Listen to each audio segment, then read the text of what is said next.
Hi, it's Datache, and let's talk about fan games.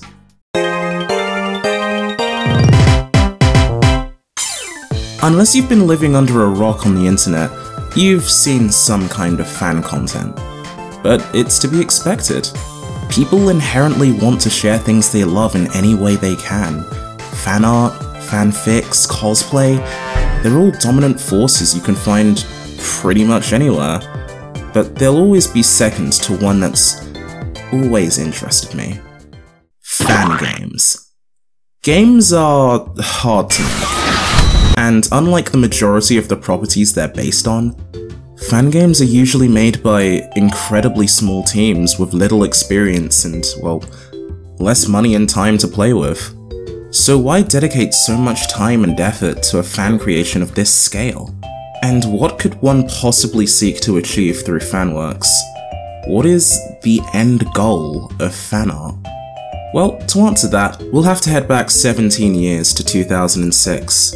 Back to when a trailer for a revolutionary little puzzle game would release.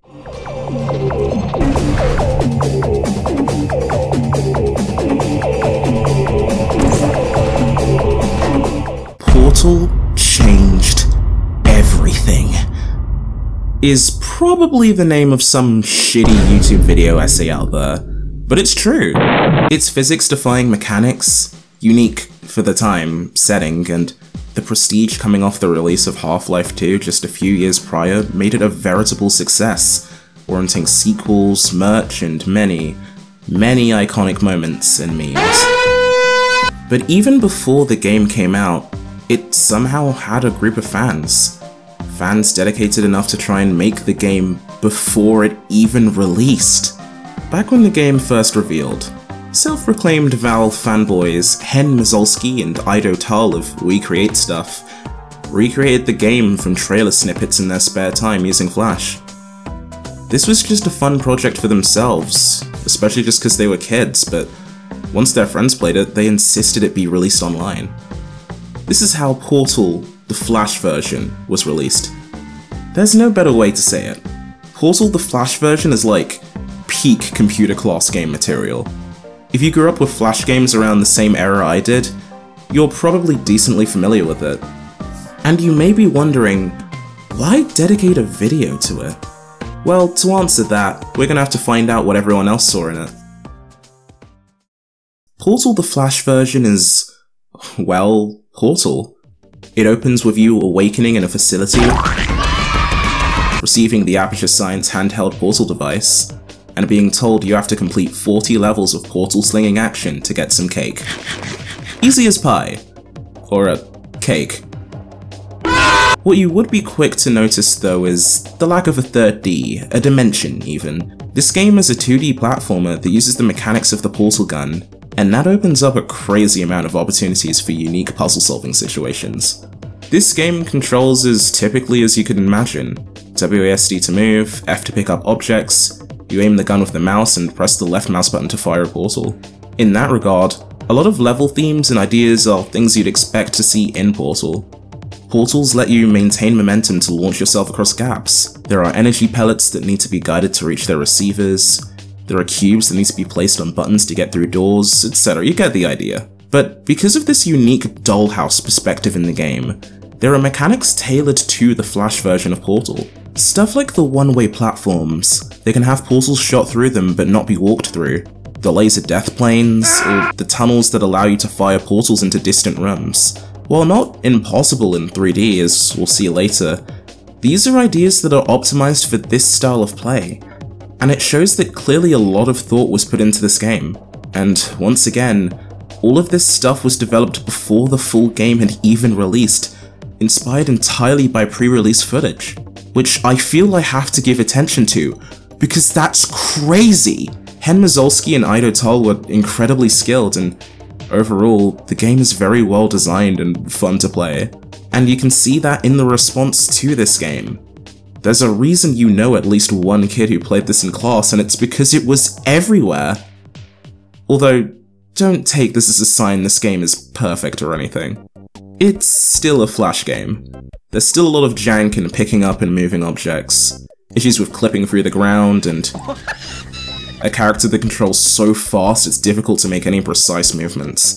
But it's not enough to make it feel like it's not worth playing. Keep in mind, it probably wasn't helped by me being genuinely incompetent when it came to this game, which my friends got to see a lot of.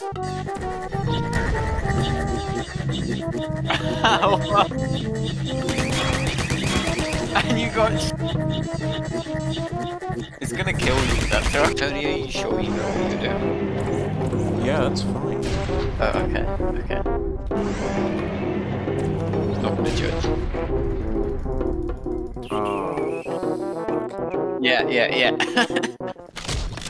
But in spite of its flaws, it's a fun game, and it was recognized as such, so much so that another fan project, even larger in scale than this one, a complete 3D remake of Portal the Flash version. For a while, this was one of the biggest mod packs for the original Portal, clocking in around over 3.5 hours. It's an impressive effort, taking the 40 levels made in 2D and bringing it to the third dimension, and for the most part, preserving the image and idea of the Flash game. This doesn't even include the links to the world of Half-Life 2 or the brand new boss fight at the end of the game.